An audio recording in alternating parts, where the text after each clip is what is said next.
golfer that experiences low back pain? Well, you're not alone. Titleist Performance Institute has found that 28% of golfers have low back pain either during or after every single round they play. This is an alarmingly high statistic that does not have to be the case.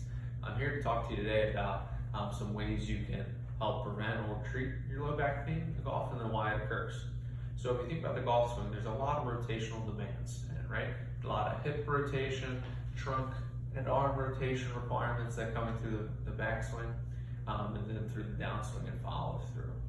So typically our lumbar spine or our low back typically moves forward in flexion and to extension. And it's actually a pretty stable area because of all the core muscles and really strong muscles we have along our back. So it's important for it to be stable in the backswing and through the downswing and follow through when you're playing golf. Areas around it need to be really mobile to help us be able to get that full rotation in the golf swing that's required. So the hips and then the thoracic spine or your trunk need to be really mobile, right? So if you think about the top of your backswing, right? You need to be able to really turn there, and then as you come down, really be able to initiate some hip rotational movement and then hip rotation coming through. If you're someone that swing is more, just here, not much hip involvement, primarily is arms and trunk, then a lot of times there's more rotational demand placed upon the low back. So two areas you really want to work on making more mobile to help protect your low back, and even maybe treat your low back if you are having pain, are your hips and your thoracic spine. The more mobile those areas are, then it should help protect the low back. And then with that in mind, an area you want to try to really keep stable is the core musculature. So I'm here to just show you a couple exercises that you can do at home to help improve hip mobility, thoracic spine mobility, and maybe a little bit of core strength, okay? So I'm gonna go ahead and lay down here and show you one of my favorite golf exercises here, the book opener. So laying down on your side, hands together, you're gonna go ahead and bring your arm back, hold a good stretch, following the hand with your eyes and your head as you go back here, hold for 5 to 10 seconds as you go back, just feeling a good stretch. You see my knees are stacked together here, you can do it like that. I think that's a good position, that way your whole body doesn't roll. And then we definitely want to train for symmetry, so you're going to do the same thing on the other side. So let me show you what that looks like.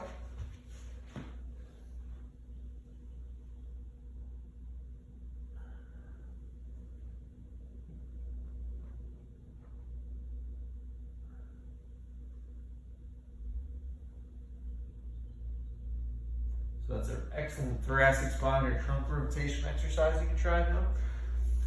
If you can get on your hands and knees, I think another one that would be great for you to try doing at home to help out the hip rotation that's required is called Pigeon Pose. So you're going to go ahead here in the hands and knees position, cross one foot over, and then you're going to try to go ahead and rock backwards until you feel good, stretching this foot that's crossed over. When you do this, if you lean straight back, that's a little bit less intensive stretch. You start leaning towards that side of your stretcher, you're going to feel more of a stretch in the back of the hip and the gluteal area. This is the next one to help try to loosen up some hip rotation required that's in the golf swing. All right, let's see what that looks like here on the other side. So you can cross that foot over and then rocking back. For me, this is one I definitely can benefit more from on my left hip. So you may feel some differences between sides. This is going to try to hold for 30 seconds to a minute, 1 to 3 repetitions.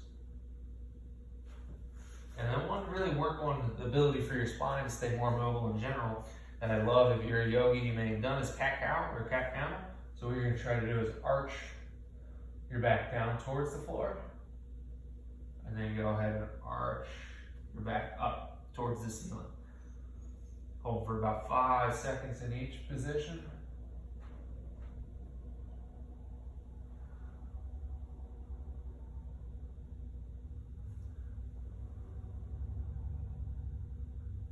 Good, so we're hitting some hip mobility exercises, some spinal mobility exercises, and then while we're here in this position, I do want to show you a good core strengthening exercise you can try at home. So this one, you're just going to concentrate on drawing your belly button in Then you're gonna straighten one leg out, one arm out, and you're gonna hold there for 5 seconds. As you do this, you wanna really try to keep your back flat, no turning, trying not to wobble all over the place, just staying real flat as you do this. Alternating side to side, holding 5 seconds.